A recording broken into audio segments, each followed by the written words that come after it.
Here we are. We are live. Welcome, everybody, to the 17th edition of From Our House to Yours. I'm Virginia Amos, a realtor with Coldwell Banker in Old Town.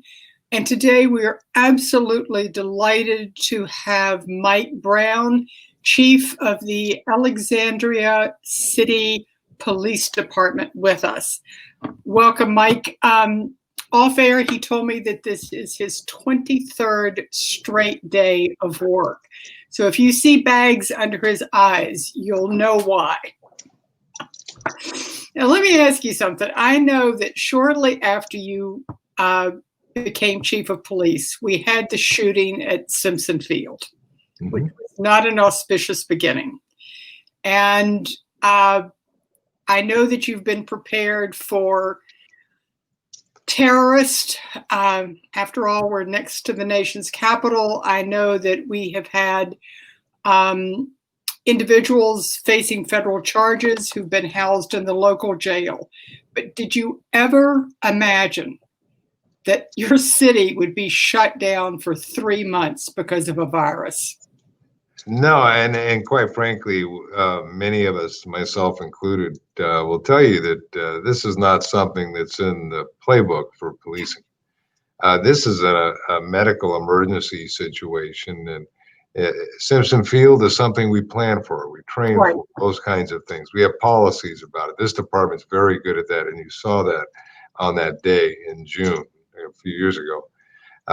We train for now terrorism and how to interdict it and look for those kinds of things. But most of us don't go to medical school or public health school to understand the nature, symptomology, and all the other things that go along with a pandemic and a virus.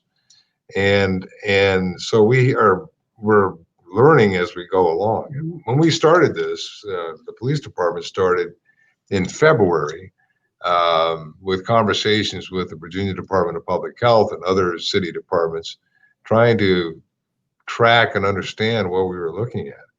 And before the stay-at-home order and the executive orders that followed, the situation was changing almost sometimes daily. The advice we were getting from CDC and the likes is significantly different than what we're looking at today. Right. And same thing goes with trying to develop operational readiness. We were looking at how do we protect our people so that when we're needed, we have a police force available. And we listened to the stories of people on the West Coast. I spoke with chiefs in California and Washington that I knew or met. I listened to them on a variety of things, webinars and phone calls where they shared what they were going through because they were a little bit ahead of us. And we were trying to learn from them, their mistakes and some of the things that were successful. And in some cases, we found our own way, just trying to protect our folks and get ready to go. And what we were looking at was different. The stay-at-home order came along, and this city shut down. In a lot of respects, you couldn't find, and some of you I know were probably out there, and there were no cars on the road. Oh, I know. And that was good because I think people got the importance of the pandemic and took it, to heart and tried to protect themselves and their loved ones. But there is no playbook for this, Virginia. I wish there was. And frankly, several of us have suggested we might want to write a book. I do know this, so we're trying to keep track and a record of this for our records so that we don't have to recover and redo this stuff down the road. Hopefully it's still around if it's another 100 years before we have a pandemic, God willing, but that's okay. Well, I think absolutely one of the challenges, I would imagine for you as well as individuals, is that there is no precise pattern to this pandemic or to the virus. It affects people in different ways. It's not like you could just have one set of criteria that is going to cover everything. It's jumping around like crazy. Well, the medical professionals have advised us, and we've seen it in the media, that there's a lot of folks that are asymptomatic and who may still also be contagious at a certain period of time. We've taken CDC precautions across the policing industry to try and minimize that to the extent that we can. But again, it's not foolproof. You might be clear to go to work today, and within a few hours, you might start having symptoms. And by the next day, you're, fully blown symptomatic. Well, the question is, when were you contagious? Were you contagious when you were symptomatic? Were you contagious 2 days before? And with the quarantine protocols during the pandemic, and I will give credit to VDH and the CDC and some of the others, they've been very good about trying to make adjustments so that we don't have to shut down the world when someone gets exposed to it, either by family, friends, or at work. But still, that has an impact on public safety, whether it's police, fire, sheriff, all the rest of us, if you start losing people like that. Well, aside from not having a playbook for this, and with phase one coming down the pike, what have been the most significant challenges in monitoring the social distancing orders, or the safely distanced protocol? Yeah, we track daily the number of calls that we have for social distancing. We've been doing that for almost a month now, and we report it out in our daily sit reps for the city. That's a meeting that we have pretty much every morning to talk about how we're doing. But we find that in most cases when we go and talk to people, they've been very compliant. And the order gives a little bit of flexibility depending upon, where you're at, like in a public gathering or something like that.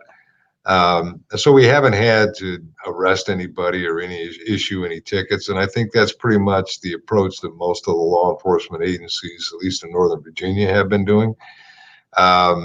That said, it's something that they don't train you to do in a police academy. It's not something that you organically learn through some process. The closest thing that I can recall to it is when I was a sergeant and the AIDS epidemic came out, and we were trying to scramble to understand that. But that was not an airborne disease. So that presents an entirely different perspective in terms of how you try to engage in these issues. And this was a lot more widespread than that particular disease was back at that time. But the fear factor and the unknowns were very similar. Because no one wanted to capture AIDS, no one wants to get coronavirus. Certainly, if they're in an area or a risk factor, demographic. So we worry about that, and it's changed the way we do policing. Right now, we're going into phase one, and as we all know, today is the first day where we're required to wear a mask in most indoor situations. In fact, we have them here. My mask inside here when I'm in my office with other people is right on my desk. I wear it before they come in. And even though we may sit 6 feet apart, we have to go ahead and make sure that we're doing the same thing for the public as well. And again, I will say that the Virginia Department of Public Health or Department of Health has stepped up on this. They have developed a 1-800 number where they will take reports of mass violations in businesses and other areas that they regulate, and they will try to work with the businesses to get compliance. We hope that we never get a call through 911 of someone ready to have fist fights or a big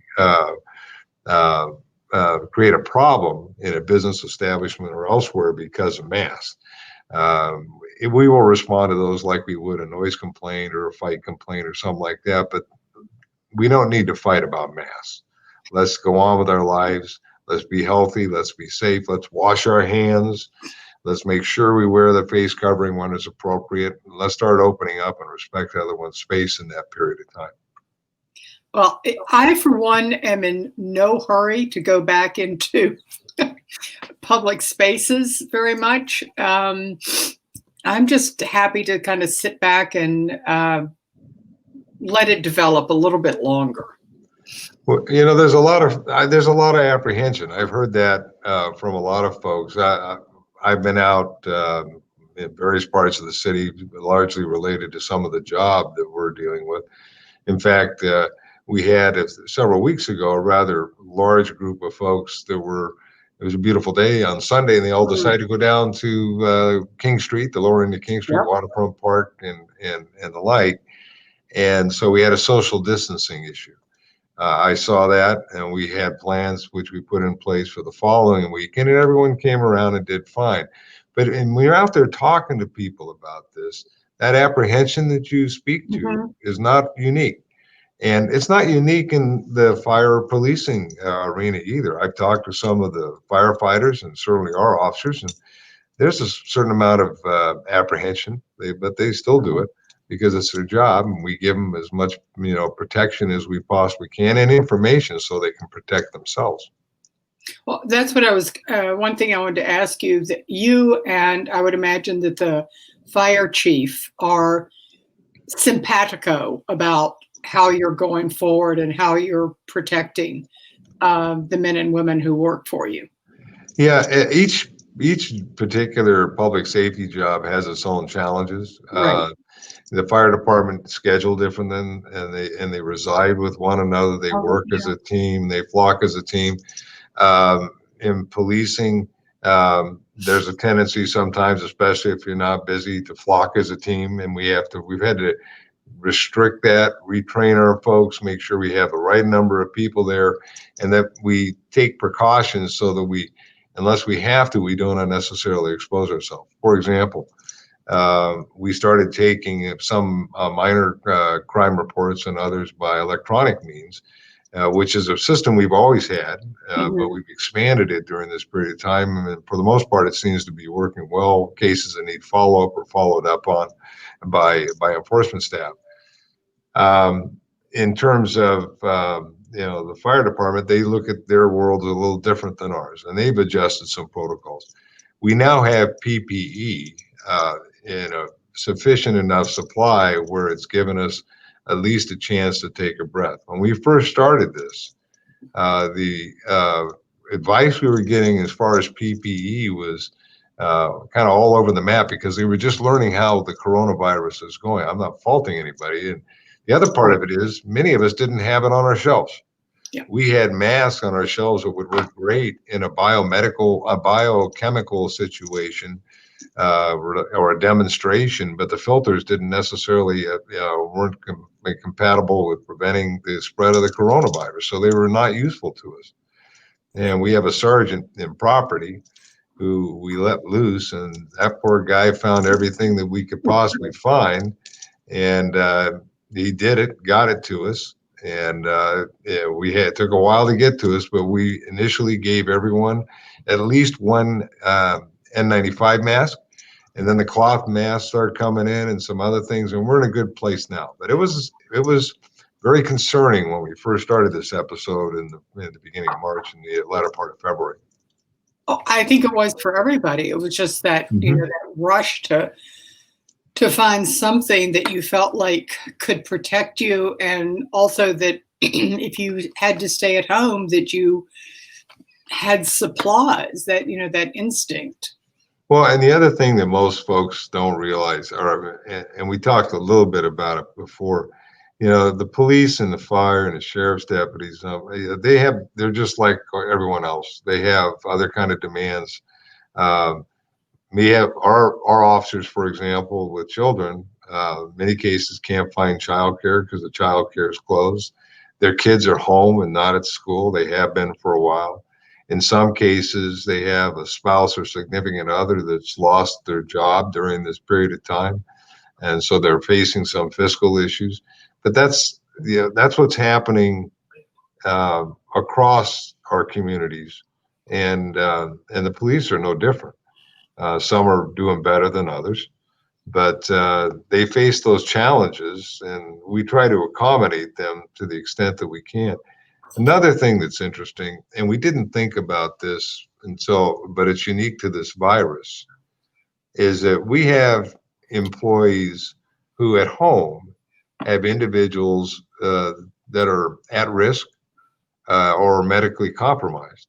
And so think of the life change that takes place with them. They're in some cases changing their clothes in their garage before they come in.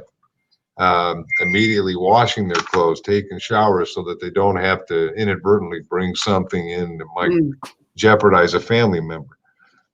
So those, those are the life things that often don't get told about the police officers that are out there. My guess is that the fire department, the sheriff department, are dealing with the same thing. We're not superhuman. We're just like everybody else. All too true. And we ask a lot of you. Speaking of crime, are crime statistics down for this period? The calls that we go, I want to talk about calls for services and crimes. Yes, we have some crimes that are up a little bit, mostly things like vehicle theft and vandalism related to breaking into vehicles. We believe part of that is because some of the vehicles, because people aren't traveling, are sitting on the road and they become easy targets, or potentially because no one's checking on them as frequently as they did. We've also, but across in everything else, we seem to be having a decrease in crime. And we've been watching a couple of them in particular because, the national trends are a little different than what we've experienced here. For example, in some parts of the country, domestic violence type related calls have gone up during a lockdown period. And in some cases, they've gone down. In our case, they're down from last year, but nonetheless, we're tracking them. What worries me about that is someone may be in a domestic violence situation, but they don't feel they have the ability to reach out and get help right now because they're locked down. So again, if somebody is in that situation, please reach out to somebody and get some help. We want to make sure you're safe. The calls for service, when we first went into the stay-at-home order, the calls for services dropped precipitously. We were watching them on a daily basis. We get a weekly report of crime and calls for services. We were going through that. And that continued up until the weather started to improve. And once the weather started to improve, we saw more of each other. And then our calls for services started to increase a little bit. They weren't off the charts, but they were the lower call for service rate wasn't as low as it once was. Right. So we're in good shape. The community's been really, really responsive to a lot of this, and I thank them for that. And we have to look out for each other during this period of time because it's a very difficult time. There's no, like I said, there's no playbook for us, but there's no playbook for anyone else either. There's not. And I will say, Michael and I have been doing a lot of walking in the neighborhood, and I have been, as opposed to the Mount Vernon bike trail, which is an absolute nightmare, I will say that walking in Delray has felt incredibly safe. People are so considerate. They step off the sidewalk. They walk in the middle of the street. Just have really taken care with each other, which I really, really appreciate. I've seen that same kind of behavior in my travels all over the city. In many cases, it's amazing. People are trying to be respectful. There are a couple times where it hasn't been so, and we've had to deal with a few of those. But for the most part, I think people are respectful, and they also don't want to get an inadvertent transmission of the disease to them. So, and I understand that too. But at the same time, I'm excited about us getting into phase one. For a lot of folks, I think we've been doing a lot of planning in this. We're trying to accommodate as much of the city as we can. And a lot of departments, everyone with the planning and zoning, you name it, they're all trying to be as accommodating as they can during this phase under the guidance of the executive order that was issued covering phase one. And the police department is no different. Our job is to try and be as accommodating and maintain public safety at the same time. I'm a little anxious because we're starting off. We want to make sure we don't go reverse course. But I think if Alexandrians use the same smarts that they've been using thus far in this process, I think we'll get through phase one, and then we can look forward to seeing what we can do in phase two. And I'm excited about that, even with the challenges it may present. Right. I think everybody is. Just on a light note, talking about crime statistics going down, I think we referenced earlier that, you know, streets were deserted. And so it wasn't much going on there. But, you know, there was that incident one weekend a couple of weeks ago where, because the Beltway was so empty, I think it was the state troopers issued 7 tickets in 1 hour for speeds over 100. Yeah, we get together. Well, for a while there was weekly with all the NCR, National Capital Region police departments, including the state police in Maryland and Virginia. And about a month ago, they were having observations, especially on the freeways, that they were having high volume traffic, high volume speeds in excess of 100 miles an hour or more in various locations. And we were seeing speeds, but not anything approaching that within the city. We were watching the speeds, and when we did have cars out there, there were some that were certainly pushing, 10 miles an hour or whatever else. We weren't trying to stop people for 10 miles an hour during the period where we were trying to learn about COVID, and there's no cars around. But we did find we were starting to see on some of our major thoroughfares where the speeds were increasing much more than 10 miles an hour. And we encourage the officers from the very beginning to start making stops if they see something that's going to be a threat to public safety, and many of them did, especially once we got them the proper PPE and the training so that they felt comfortable that they weren't unnecessarily exposing themselves in a traffic stop. And so you started hearing the radio traffic start to increase. Now, is it anywhere what it was before coronavirus? No. But then again, we still don't have the traffic that we had prior to coronavirus. That's one thing I have really enjoyed. I've heard that from a lot of folks. They can actually get from one part of the city to the next without the same level of discomfort. Absolutely. I've had to, meet vendors, and they, are maybe coming from Vienna or over in Maryland. And it's like, wow, it didn't take me any time to get here. So there has been a few positives. My big thing is I need a haircut, and I'm tired of trimming my own hair. So I'm looking forward to phase 1. At some point, I will be able to get that haircut. Well, Michael looks like Santa Claus about now, but I did hear that the barber shops open today. Yes, there are certain requirements under the executive order, personal care folks, salons, barbershops, and some of the others that are listed in there can, with some special social distancing things and disinfectant medical things that were listed in there, they can open under certain conditions depending on what their business operations are. And I don't want to get into the specifics because it changes by business. But and then one of them is the requirement to wear a mask while you're in close proximity. But at some point, yes, I will need a professional haircut instead of the one I've been trying to give myself. Now, do we have, I must admit, I have not listened to this, but is there a timeline for phase 1 before we go to phase 2, or are they kind of just playing that by ear right now? Well, there was about a 14 day, the initial window was about 14 days from phase 1 to phase 2, but they haven't really identified what the criteria for phase 2 is. And unless they did that today, and I haven't had a chance to check the governor's website, but they say it's forthcoming, but I think they're working on it right now. But right now we're focusing in on phase 1 to make sure that we don't have any kind of changes in our trends with regards to this virus in the city of Alexandria and the surrounding areas as well, hopefully.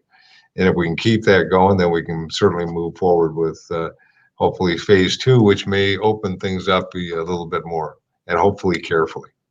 Carefully, yes. Now, I know Michael would want to ask about this. Any particular cautions with your police dogs?